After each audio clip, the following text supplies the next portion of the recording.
Hi hello എല്ലാവർക്കും നമസ്കാരം. നമ്മുടെ പുതിയ വീഡിയോയിലേക്ക് സ്വാഗതം. അപ്പോൾ ഇന്നത്തെ വിഷയം എന്തെന്ന് വെച്ചാൽ ഷഹലയെ കുറിച്ചുള്ള കുറച്ച് കാര്യങ്ങൾ സംസാരിക്കാൻ വേണ്ടിയിട്ടാണ്. അപ്പോൾ ഷഹലയുടെ കാര്യം കേൾക്കാൻ താല്പര്യമില്ലാത്തവർക്ക് സ്കിപ്പ് ചെയ്ത് പോകാം. കാരണം ഞങ്ങളുടെ വീഡിയോയുടെ അടിയിൽ കുറച്ച് കമന്റ്സ് കണ്ടു. എന്തിനാണ് വീണ്ടും വീണ്ടും ഈ ഒരു ഇഷ്യൂ തന്നെ ചെയ്യുന്നതെന്നുള്ളത്. അപ്പൊ എന്തിനാണ് അങ്ങനത്തെ ഈ വിഷയം ഞങ്ങൾ വീണ്ടും വീണ്ടും സംസാരിക്കുന്നതെന്നുള്ളത് നിങ്ങൾക്ക് ഈ വീഡിയോ ഇന്ന് കാണുമ്പോഴത്തേനും മനസ്സിലാവും. ഓക്കെ, നമുക്ക് ആദ്യം ഫസ്റ്റ് നമുക്കൊരു വീഡിയോയിലോട്ട് പോകാം. അത് കഴിഞ്ഞിട്ട് നമുക്ക് സംസാരിക്കാം. സപ്പോർട്ട് ചെയ്ത് പിന്തുണച്ചിട്ടാണ് വീഡിയോ. എവിടെയെങ്കിലും പോയി ജീവിക്കട്ടെ, മറ്റുള്ളവർക്ക് ആരും ഞാൻ പറയുന്നത് അവരവരെ വൈക്ക് വിട്ടേക്കുന്നെല്ലാം പറഞ്ഞിട്ട് ഒരുപാട് കമന്റ്സ്. അതേ സ്ഥാനത്ത് ഇവർ കല്യാണം കഴിക്കാത്തൊരു പെണ്ണാണെങ്കിൽ ഓക്കെ, അവളെ ഇഷ്ടത്തിൽ പോയെന്ന് വിചാരിക്കാം. പിന്നെ ഇതൊരു കല്യാണം കഴിച്ച് നിലവിൽ ഭർത്താവുള്ള ഒരു മാന്യമായിട്ട് ജീവിക്കുന്ന ഒരു സ്ത്രീ ഈ ഷഹാന. ഇവളെ അറിയാത്ത പല രഹസ്യങ്ങളുണ്ട് ഇതിന്റെ പിന്നിൽ. ഇതിനെ കുറിച്ച് 2-3 വീഡിയോ ഞാൻ ചെയ്തിട്ടുണ്ട്. ഇവള് മൊബൈൽ ഷോപ്പില് ഇവരുടെ ഫോൺ നേരാക്കാൻ വേണ്ടിയിട്ടാണ് ആ മൊബൈൽ ഷോപ്പിൽ, ഈ പന്നന്റെ മൊബൈൽ ഷോപ്പ് പോയത്, ഈ നായൻകാട്ടറാഫി എന്ന ഈ വൃത്തികെട്ടവന്റെ മൊബൈൽ ഷോപ്പ് പോയത്. ഇവന്റെ മൊബൈൽ ഷോപ്പ് പോയ സമയത്ത് ആ ഫോൺ നേരാക്കുന്ന സമയത്ത് ഈ ഫോണിൽ അത്യാവശ്യം ഫോട്ടോസ്, ഇവിടെ ഫോട്ടോസും കാര്യങ്ങളൊക്കെ ഉണ്ട്. അത് മൊറപ്പ് ചെയ്യും, നഗ്ന രൂപമാക്കി ഇങ്ങനെ ചെയ്യുന്ന പറഞ്ഞ് ഈ പെണ്ണിനെ പേടിപ്പിച്ച്, അതായത് ബ്ലാക്ക് മെയിൽ ചെയ്ത് ഇയാളെ ട്രാപ്പിലാക്കി. പക്ഷെ ഇവർക്ക് ഇത് ഇവളുടെ ഭർത്താവിന് വീട്ടുകാരോടോ ഇവളോട് വീട്ടുകാരോടോ ഒരാളോടും പറയാൻ പറ്റാത്തൊരവസ്ഥയായിപ്പോയി.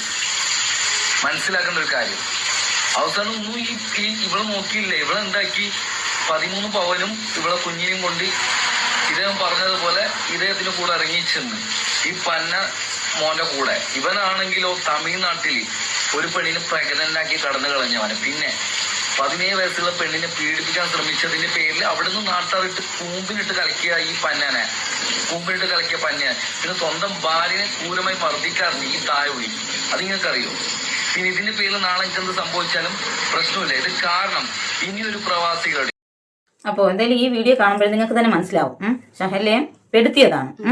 ഇപ്പൊ പെടുത്തിയതെന്ന് പറയാനായിട്ട് അത്ര നല്ല സ്ത്രീ എന്നൊന്നും ഞങ്ങൾ പറയുന്നില്ല. കാരണം എന്തെന്ന് വെച്ച് കഴിഞ്ഞാൽ അവളുടെ ഫോൺ നന്നാക്കാനായിട്ട് ഈ റാഫിയുടെ മൊബൈൽ ഷോപ്പിലേക്ക് കൊണ്ടുപോയി കൊടുത്ത സമയത്ത് അവളുടെ ഫോണിൽ കാണാൻ പാടില്ലാത്ത, അല്ലെങ്കിൽ പുറത്ത് പറയാൻ പറ്റാത്ത, അല്ലെങ്കിൽ വീട്ടിൽ പറയാൻ പറ്റാത്ത സാഹചര്യത്തിലുള്ള ഫോട്ടോസും കാര്യങ്ങളൊക്കെ കണ്ടപ്പോൾ പുള്ളി അത് എടുത്ത് വെച്ചിട്ട് അത് വെച്ച് ഭീഷണിപ്പെടുത്തി അങ്ങനെയാണ് ഇവളെ ട്രാപ്പ് ചെയ്തതാണ് എന്നുള്ളൊരു കാര്യം നമുക്ക് മനസ്സിലാവും. മോർഫ് ചെയ്യും, അല്ലെങ്കിൽ അതിനെ പുറത്ത് വിടും, അങ്ങനെയുള്ള കാര്യങ്ങളൊക്കെ പറഞ്ഞ് ഭീഷണിപ്പെടുത്തി ഇവളെ കൊണ്ടുപോയതാണ്, അല്ലെങ്കിൽ ഭീഷണിപ്പെടുത്തി ആ പുള്ളിയുടെ വശത്താക്കിയതാണ് എന്നുള്ള രീതിയിലാണ് നമുക്ക് ഈ ഒരു വീഡിയോ കാണുമ്പോൾ മനസ്സിലാവുന്നത്. ഓക്കെ, ഇതിപ്പോ ഷഹലയുടെ കാര്യം നമുക്കിപ്പോ മനസ്സിലായി. പക്ഷെ ഈ റാഫി എന്ന് പറയുന്ന വ്യക്തി തമിഴ്നാട്ടിലെ ഒരു പെൺകുട്ടിയെ ഗർഭിണിയാക്കിയിട്ടുള്ള ഒരു വ്യക്തിയാണെന്നുള്ളത് നമുക്ക് ഈ ഒരു വീഡിയോയിൽ നിന്ന് മനസ്സിലായിട്ടുണ്ട്. അതുപോലെ തന്നെ ഇപ്പൊ ഷഹലയുടെ ഫോണിൽ നിന്ന് ഇങ്ങനെ ഒരു കാര്യം കണ്ടപ്പോൾ ഷഹലയെ ഭീഷണിപ്പെടുത്തി ഇതുപോലെ കൊണ്ടുപോയിട്ടുണ്ടെങ്കിൽ ആ മൊബൈൽ ഷോപ്പിൽ ഇതിനു മുമ്പ് നന്നാക്കാനായിട്ട്, ഫോൺ നന്നാക്കാനായിട്ടോ എന്തെങ്കിലും ആവശ്യത്തിന് വന്നിട്ടുള്ള ഒരുപാട് സ്ത്രീകൾ ഉണ്ടാവും. അപ്പൊ അവർക്കൊക്കെ ഈ രീതിയിൽ എന്തെങ്കിലും ഒരു അനുഭവം ഇയാളിൽ നിന്ന് ഉണ്ടായിട്ടുണ്ടോ എന്നുള്ളത് നമുക്കറിയില്ല. കാരണം എല്ലാ സ്ത്രീകളും എല്ലാ കാര്യങ്ങളും പുറത്ത് പറയാൻ പറ്റാത്ത സിറ്റുവേഷനിൽ ജീവിക്കുന്നവരായതുകൊണ്ട്, അവരുടെ വീട്ടുകാരെ പേടിച്ച് അല്ലെങ്കിൽ ഭർത്താവിനെ പേടിച്ചവർക്ക് പുറത്ത് പറയാനായിട്ട് പറ്റാത്തത് കൊണ്ട് തന്നെ ഇയാളുടെ ചതിക്കുഴിയിൽ എത്ര സ്ത്രീകൾ പെട്ടിട്ടുണ്ടെന്നോ, അല്ലെങ്കിൽ എത്ര പേർക്ക് ഇതുപോലെയുള്ള അനുഭവങ്ങൾ ഉണ്ടായിട്ടുണ്ടെന്നോ, എത്ര പേരുടെ കയ്യിൽ നിന്ന് ഇയാൾ പണം തട്ടിയിട്ടുണ്ടെന്നോ സ്വർണം തട്ടിയിട്ടുണ്ടെന്നോ ഒന്നും നമുക്ക് അറിയാനായിട്ട് സാധിച്ചിട്ടില്ല. ഇനി അതൊക്കെ പുറത്ത് വരണം. അപ്പൊ നിങ്ങൾക്ക് ഇങ്ങനെയുള്ള ഇയാളെ കുറിച്ച്, ഷഹലയുടെ കാര്യം വിട്ടേക്കോ, ഇയാളെ കുറിച്ചിട്ട് നിങ്ങൾക്ക് അപ്പോൾ ഈ പുറത്ത് വരുന്ന അപ്ഡേറ്റ്സും കാര്യങ്ങളും ഒക്കെ എത്തിക്കണമെന്നുണ്ടെങ്കിൽ ഷഹലയെ കുറിച്ചും സംസാരിച്ചേ പറ്റത്തുള്ളൂ. അപ്പൊ അതുകൊണ്ടാണ് ഈ ഒരു വിഷയത്തെ കുറിച്ച് ഞങ്ങൾ വീണ്ടും വീണ്ടും നിങ്ങൾക്ക് അപ്ഡേറ്റ്സ് തന്നുകൊണ്ടിരിക്കുന്നത്. അറിയുന്ന കാര്യങ്ങളാണ് നമ്മൾ നിങ്ങൾക്ക് വീഡിയോ ആയിട്ട് ചെയ്തു തന്നുകൊണ്ടിരിക്കുന്നത്. അല്ലാതെ ഞങ്ങൾ ആരെങ്കിലും മനഃപൂർവ്വം ദ്രോഹിക്കാൻ വേണ്ടിയിട്ടോ, അല്ലെങ്കിൽ ആരെങ്കിലും മനഃപൂർവ്വം ഇൻസൾട്ട് ചെയ്യാൻ വേണ്ടിയിട്ടോ ഒന്നുമല്ല ഈ ഒരു വീഡിയോ ഞങ്ങൾ ചെയ്യുന്നത്. എന്തായാലും ഈ വീഡിയോ ഒന്ന് എനിക്ക് മനസ്സിലാക്കാൻ കഴിയണം എന്തെന്ന് വെച്ചാൽ, നമ്മളൊരു ഫോൺ ഇല്ലാതായി കഴിഞ്ഞു പോയാൽ പുതിയൊരു ഫോൺ വാങ്ങാൻ ശ്രമിക്കുന്നതായിരിക്കും. കൊണ്ടുപോയി നന്നാക്കാനൊക്കെ കൊടുത്തു കഴിഞ്ഞാൽ നമ്മുടെ കുടുംബം തന്നെ ഇല്ലാതാവും. അല്ലെങ്കിൽ ഭർത്താക്കന്മാര് ഭാര്യമാരുടെ ഫോണൊക്കെ കേടാവുമ്പോൾ നിങ്ങൾ മൊബൈൽ ഷോപ്പിലൊക്കെ കൊണ്ടുപോയി നന്നാക്കാൻ കൊടുക്കും. അല്ലെങ്കിൽ ഒരു കാര്യം, ഇതുപോലുള്ള സംഭവങ്ങൾ ആരെങ്കിലും ബ്ലാക്ക്മെയിൽ ചെയ്യുകയാണെങ്കിൽ എന്റെ ഭാര്യ അങ്ങനല്ല, എന്റെ ഭർത്താവ് അങ്ങനെ അല്ല എന്ന മനസ്സിലൊരു വിശ്വാസമെങ്കിലും ഉണ്ടായിരിക്കും. ഷഹലയെ സംബന്ധിച്ചിടത്തോളം ഇവിടെ പറ്റിപ്പോയ തെറ്റെന്തെന്ന് വെച്ച് കഴിഞ്ഞാൽ, ഷഹലയ്ക്ക് ഈ കാര്യം വീട്ടിൽ പറയാൻ പറ്റാത്ത സിറ്റുവേഷൻ ആയിരുന്നു. അപ്പൊ അവളുടെ ഫോണിൽ പല കാര്യങ്ങളും പല രഹസ്യങ്ങളും, അതായത് ഇതാദ്യമായിട്ടല്ല ഇങ്ങനൊരു വിഷയം ഷഹല ഉണ്ടാക്കുന്നത് എന്നുള്ളതാണ് നമുക്ക് ഇതിൽ നിന്ന് മനസ്സിലാക്കാനായിട്ട് സാധിക്കുന്നത്. അതുകൊണ്ടാണ് അവർക്ക് ഇത് അവരുടെ വീട്ടിലോ അല്ലെങ്കിൽ ഭർത്താവിന്റെ അടുത്ത് പറയാൻ പറ്റാത്ത സിറ്റുവേഷൻ ആയത്. അതാണ് അയാൾ മുതലെടുത്തത്, ഈ റാഫി എന്ന് പറയുന്നത്. അതുപോലെ എത്രയോ സ്ത്രീകൾ ഇതിൽ പെട്ടിട്ടുണ്ടാവും എന്നാണ് ഞങ്ങൾ സംസാരിക്കുന്നത്. കല്യാണം കഴിഞ്ഞ് ഇതുപോലെ ജീവിക്കുന്ന ഓരോ സ്ത്രീകളെ ഇതുപോലെ ഓരോ സംഭവങ്ങൾ കാണിച്ച് ഭീഷണിപ്പെടുത്തുന്ന പുരുഷന്മാരെ വെറുതെ വിടേണ്ട ഒരു ആവശ്യമില്ല. എന്തായാലും റാഫിക്ക് നല്ലൊരു ശിക്ഷ തന്നെ കൊടുക്കണം. അത് ഒരുപാട് കാര്യങ്ങൾ ഇനി പുറത്തു വരാനായിട്ടുണ്ട്. അതുപോലെ തന്നെ കല്യാണം കഴിഞ്ഞ സ്ത്രീകളുടെ അടുത്ത്, കല്യാണം കഴിഞ്ഞവരായാലും ശരി, വിധവകളായാലും ശരി, അല്ലെങ്കിൽ കല്യാണം കഴിയാത്തവരായാലും ശരി, നിങ്ങളിപ്പോൾ കല്യാണം കഴിയാത്ത സ്ത്രീകൾ കല്യാണം കഴിഞ്ഞ ഒരു പുരുഷനെ പോയി സ്നേഹിക്കുന്നത്, വിധവകള് വേറെ ഫാമിലി ഉള്ള ഒരു പുരുഷനെ പോയി സ്നേഹിക്കുന്നത്, അല്ലെങ്കിൽ കല്യാണം കഴിഞ്ഞ ഒരു സ്ത്രീ വേറെ കുടുംബവും കുട്ടികളും ഇല്ലാത്ത ഒരുത്തനെ സ്നേഹിക്കുന്നതായാലും ശരി, ഉള്ള ഒരുത്തനെ സ്നേഹിക്കുന്നതായാലും ശരി, നിങ്ങൾ ഇപ്പം അത് എന്തായാലും നിങ്ങളുടെ ലൈഫിലേക്ക് മൂന്നാമത് ഒരാൾ, അല്ലെങ്കിൽ ഒരു ഫാമിലി ഉള്ള ഒരു വ്യക്തിനെയാണ് നിങ്ങൾ സ്നേഹിക്കുന്നുണ്ടെങ്കിൽ നിങ്ങൾ അവിടെ മൂന്നാമത് ഒരാൾ, അങ്ങനെയാണ്. എന്തായാലും ഈ ഒരു വിഷയം നമ്മുടെ പുറത്ത് എന്തായാലും അത് ഒരിക്കലും നമുക്ക് മൂടി വയ്ക്കാൻ പറ്റത്തില്ല. ഈ ഒരു കാര്യം എപ്പോഴായാലും പുറത്തു വരും. അതെന്തായാലും ഈ അവിഹിതം എന്ന് പറയുന്ന സാധനം നമ്മുടെ കുടുംബം തകർക്കും എന്നതിന് യാതൊരു വിധത്തിലുള്ള സംശയവും വേണ്ട. എന്തായാലും അത് ഒരു ദിവസം പുറത്ത് വരികയും ചെയ്യും നിങ്ങളുടെ കുടുംബം. കാരണം നിങ്ങളുടെ കുടുംബം അവിടെ ഇല്ലാതാകും. നിങ്ങളുടെ ഫാമിലി, അല്ലെങ്കിൽ നിങ്ങളുടെ ഭർത്താവ്, അല്ലെങ്കിൽ ഭർത്താവാണെന്നുണ്ടെങ്കിൽ നിങ്ങളുടെ ഭാര്യ നിങ്ങളെ ഉപേക്ഷിച്ചു പോകും, അല്ലെങ്കിൽ ഭർത്താവ് നിങ്ങൾ ഒരിക്കലും അവർക്ക് അംഗീകരിച്ചു തരാൻ പറ്റാത്തൊരു തെറ്റാണത്. എന്ന് വെച്ച് കഴിഞ്ഞാൽ അവരുടെ മനസ്സിലത് ഒരു തവണ ഒരു കരട് വീണ് കഴിഞ്ഞാൽ പിന്നെ ജീവിതകാലം മുഴുവൻ നിങ്ങൾ അവർ സ്വീകരിച്ചെന്ന് പറഞ്ഞാലും ജീവിതകാലം മുഴുവനും ആ ഒരു ഇത് നമ്മുടെ മനസ്സിൽ കിടക്കും. നിങ്ങൾക്കായാലും അങ്ങനെ തന്നെ ആവുമല്ലോ. ഇപ്പൊ ആർക്കായാലും അങ്ങനെ തന്നെയാണ്.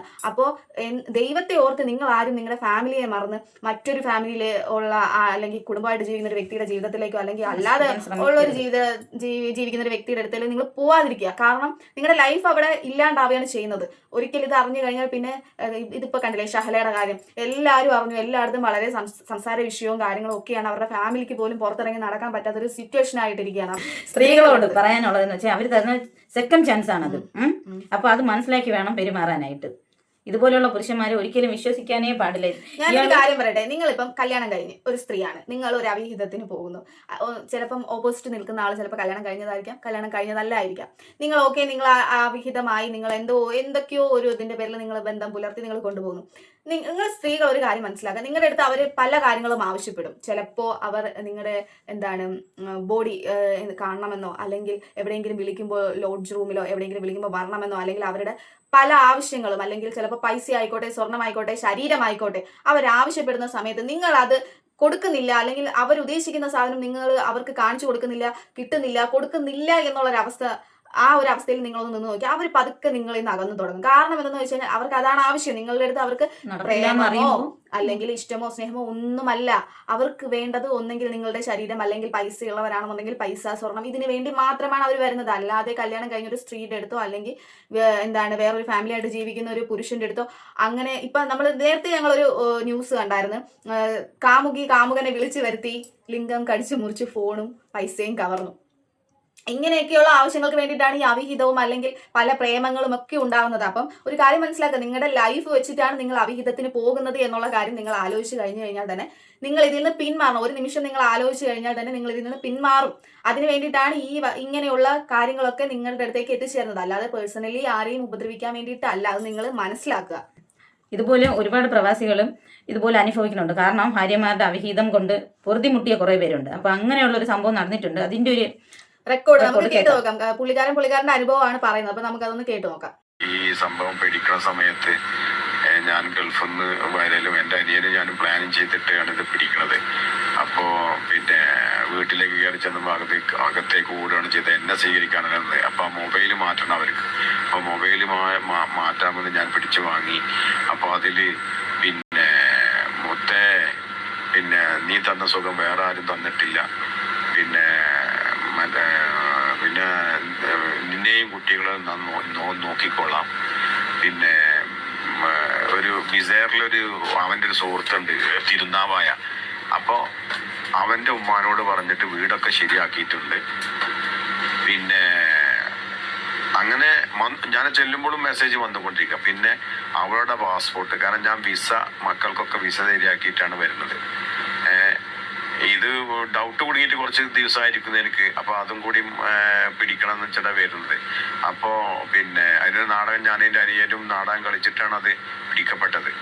അപ്പോൾ പിന്നീട് പിന്നെ അവളെ ഉമ്മാൻ്റെ അടുത്തേക്ക് ഞാൻ കൊണ്ടുപോവാണ് അന്ന് വൈകുന്നേരം കൊണ്ടുപോകുമ്പോൾ എൻ്റെ ഉമ്മാൻ്റെ അടുത്ത് പോകണ്ട, അന്നൊക്കെ മക്കൾ ചെറുതാണ്, പിന്നെ മോളെ കല്യാണം കഴിഞ്ഞിട്ടില്ല എന്നൊക്കെ ഒരു അവസ്ഥയുമുണ്ട്. അങ്ങനെ അവളെ ഉമ്മാൻ്റെ അടുത്ത് കൊണ്ടുപോകുന്ന സമയത്ത് വഴിയിൽ വെച്ച് കാർന്ന് ചാടും, ഞാൻ എൻ്റെ ഉമ്മാൻ്റെ അടുത്ത് കൊണ്ടുപോകണമെങ്കിൽ ഞാൻ കാർന്ന് ചാടും എന്ന് പറഞ്ഞിട്ട് ഡോറ് തുറക്കലും വണ്ടി ഓടിക്കൊണ്ടിരിക്കുമ്പോൾ അപ്പൊ ഇത് നാട്ടുകാരും അവിടുത്തെ ജനങ്ങളും എന്തോ സംഭവം ഉണ്ട്, ഒരു സ്ത്രീ ചാടാൻ നിൽക്കുന്നെന്ന് പറഞ്ഞുകൊണ്ട് എന്റെ കാറിന് എല്ലാവരും വരിയിട്ട്, മോട്ടോർ സൈക്കിളുകാരും അവിടുത്തെ ആൾക്കാരൊക്കെ വഴിയിട്ട്, അങ്ങനെ ഞാൻ ഈ മെസ്സേജ് കാണിച്ചു കൊടുത്തവർക്ക്.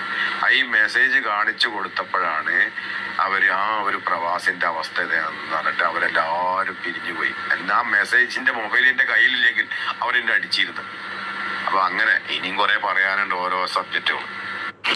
ഇതുകൊണ്ട് എനിക്ക് നമ്മളിപ്പോ ഇതിൽ നിങ്ങൾ വിടുമ്പോ നിങ്ങളെ ഇത് മാത്രല്ല, എനിക്കൊരു ആഗ്രഹമുണ്ട്. ഇത് നല്ല രൂപത്തിൽ എങ്ങനെയാണ് ഈ ഫാമിലി പ്രശ്നങ്ങൾ ഒരിക്കലും ഇല്ലാതെ, ഒന്നുകിൽ നമുക്ക് അവർ മ്യൂച്വൽ ഡൈവേഴ്സ് തരിക, എന്നിട്ട് നമ്മൾ ജീവിക്കുക. അതിന് അവർ തയ്യാറില്ല. ഇപ്പോൾ മ്യൂച്വൽ ഡൈവേഴ്സ് ഞാൻ എഴുതി അയച്ചപ്പോൾ അവർ പറഞ്ഞതെന്ന് വെച്ചാൽ നഷ്ടപരിഹാരം തന്നാൽ ഞാൻ ഒപ്പിടാമെന്നുള്ള. അപ്പോൾ ഇതൊക്കെ ചീറ്റിങ്ങാണ്. നമ്മളെ ഇത്ര ഉപദ്രവിച്ചിട്ട് നമ്മളതിന് അവർ ചെയ്ത കൂട്ടി കാര്യങ്ങളൊക്കെ ക്ഷമിച്ച് പിന്നെ കാലക്രമേണ നമ്മൾ പറയാത്ത സ്ഥലങ്ങൾക്ക്, നമ്മൾ പറയാത്ത സ്ഥലത്ത് എന്നോടൊരു സ്ഥലത്ത് പോകാമെന്ന് പറയാം, ഇന്ന സ്ഥലത്താണ് പോയതെന്ന് പറയാം, അതായത് ഹോസ്പിറ്റലിൽ ചെറുമോനായിട്ട് പോയതാണെന്ന് പറയാം, എന്നിട്ട് കണ്ട ഫൈനാൻസിൻ്റെ ഓഫീസിലായിരിക്കും. ഇങ്ങനെയുള്ള കാര്യങ്ങളൊക്കെ പിന്നീട് ഇങ്ങനെ സംസാരങ്ങളും കാര്യങ്ങളും. അപ്പോൾ നമ്മളതിൽ കടിഞ്ഞാൻ ഇടാനൊന്നും പാടില്ല. പിന്നെ അവരെ റൂട്ടിലും. എന്തായാലും ഇത് കേട്ടപ്പോൾ നിങ്ങൾക്ക് എന്ത് മനസ്സിലായി? എനിക്ക് മനസ്സിലായെന്ന് വെച്ചാൽ നമ്മുടെ ഇതുപോലുള്ള ശഹലമാർ കുറേ ഉണ്ട്. അപ്പോൾ ഇവർ പ്രത്യേകം ശ്രദ്ധിക്കാൻ വേണ്ടിയിട്ടാണ് ഭർത്താക്കന്മാർ എന്തുമാത്രം വിഷമിക്കുന്നുണ്ട്. സ്വന്തം ഫാമിലി വിട്ടുള്ള ഒരു കളി എന്തിനാണ് ഈ കളിക്കണമെന്നാണ് ഇവർ ഈ പുരുഷന്മാർ വരുന്നത്. ഇവർ മനസ്സിലാക്കുന്ന കാര്യം എന്നാലും ഇവർ പെട്ടുപോണതാണ്. ശരീരത്തിന് വേണ്ടിയിട്ടായാലും സ്വർണം, പണം, ഈ സംഭവങ്ങളൊക്കെ ആദ്യമൊക്കെ നിങ്ങൾ വഴങ്ങും, പിന്നെ നിങ്ങൾക്കത് ഭീഷണിയായി മാറും. മനസ്സിലായോ? നിങ്ങൾക്ക് പിന്നെ അതിന് നിങ്ങൾക്ക് പുറത്ത് പറയാൻ പറ്റാത്ത സിറ്റുവേഷൻ ആവും. ഭർത്താവിന്റെ അടുത്തോ വീട്ടുകാരുടെ അടുത്തോ പറയാൻ പറ്റാത്ത സിറ്റുവേഷൻ, ആത്മഹത്യയിലേക്ക് വരെ നിങ്ങളെ അത് കൊണ്ടുപോയി കൊലപാതകത്തിൽ എത്തിക്കും. അത് മനസ്സിലാക്കാൻ വേണ്ടിയിട്ടാണ് ഇതുപോലുള്ള ഓരോ വീഡിയോസ് ചെയ്യുന്നത് തന്നെ. പിന്നെ ഞങ്ങളുടെ കമന്റ് ബോക്സിൽ ഒരു സുധീർ ചേട്ടൻ സ്ഥിരമായിട്ട് വന്നിട്ട് ആൾ കൊള്ളാം, പക്ഷെ എന്നും ഷഹല നല്ല കുട്ടിയാണ്. ഷഹല നല്ല കുട്ടിയാണ്. നിങ്ങൾ എന്തിനാണ് ഷഹലയെ കുറിച്ച് ഇങ്ങനെയൊക്കെ പറയുന്നത്? ഞങ്ങളുടെ വീഡിയോസിന്റെ ഇടയിൽ മാത്രമല്ല, വേറെ പല സ്ഥലത്തും ഞാൻ പുള്ളിക്കാരന്റെ കമന്റ് ശ്രദ്ധിച്ചിട്ടുണ്ട്. ഓക്കെ, അപ്പൊ നിങ്ങൾക്ക് അങ്ങനെ എന്തെങ്കിലും താല്പര്യമുണ്ടെന്നുണ്ടെങ്കിൽ നിങ്ങൾ അവരുമായി നേരിട്ട് സംസാരിച്ച് ഫാമിലിയിൽ സംസാരിച്ച് നിങ്ങൾ ആ ഒരു കാര്യം നിങ്ങൾ നടത്തിയെടുക്കാൻ പറ്റുമെന്നുണ്ടെങ്കിൽ നടത്തിയെടുക്കുക. All the best. പക്ഷേ നമ്മുടെ ചാനലിലൂടെ മാട്രിമോണി അതെ, ഞങ്ങള് ബ്രോക്കർ പണിയൊന്നും ചെയ്യുന്നില്ല. ഓക്കെ, അപ്പൊ ഞങ്ങൾക്ക് ഇതുമായിട്ട് യാതൊരു ബന്ധവും ഇല്ല. നിങ്ങൾ എന്താണെന്ന് വെച്ച് കഴിഞ്ഞാൽ നിങ്ങൾ നിങ്ങളുടെ ഫാമിലിയുമായിട്ട് സംസാരിച്ച് ആ ഒരു കാര്യം നടത്തുക. ഓക്കെ, അപ്പം ഈ ഒരു ഇതേ അവസ്ഥയിൽ ഷഹലയെ പോലെയുള്ള സ്ത്രീകൾ ഉണ്ടെങ്കിൽ, നിങ്ങൾ ഓരോ ഇതുപോലുള്ള അനുഭവങ്ങൾ ഉണ്ടെങ്കിൽ നിങ്ങളുടെ വീട്ടുകാരുമായിട്ട് ഷെയർ ചെയ്യാൻ ശ്രമിക്കുക. ഇതുപോലൊരു അബദ്ധം പറ്റിപ്പോയി, ഇനി ആവർത്തിക്കില്ല എന്നൊക്കെ പറഞ്ഞ ഒരു എല്ലാരും അത് അംഗീകരിക്കണമെന്നൊന്നുമില്ല. അതാണ് പലരും പുറത്ത് പറയാത്തത്. എന്തായാലും ഭാര്യമാർ ഇതുപോലൊരു തെറ്റ് അല്ലെങ്കിൽ ഭർത്താവ് ഇതുപോലൊരു തെറ്റ് ചെയ്യുകയാണെങ്കിൽ നിങ്ങളത് പുറത്ത് അവരോട് പൊറുക്കാനായിട്ടൊന്ന് ശ്രമിക്കണം. ഇതേ അവസ്ഥയിൽ കഴിയുന്നവരാണെങ്കിൽ ഇതൊക്കെ മനസ്സിലാക്കിക്കൊണ്ട് വേണം ഇനി അങ്ങോട്ടുള്ള ജീവിതം നയിക്കാൻ. ഓക്കെ, അപ്പൊ ഈ ഒരു വീഡിയോയുടെ അഭിപ്രായം നിങ്ങൾ താഴെ കമന്റ് ആയിട്ട് രേഖപ്പെടുത്തുക. പുതിയൊരു വീഡിയോ ആയിട്ട് ഉടനെ കാണാം. അതുവരേക്കും ബൈ.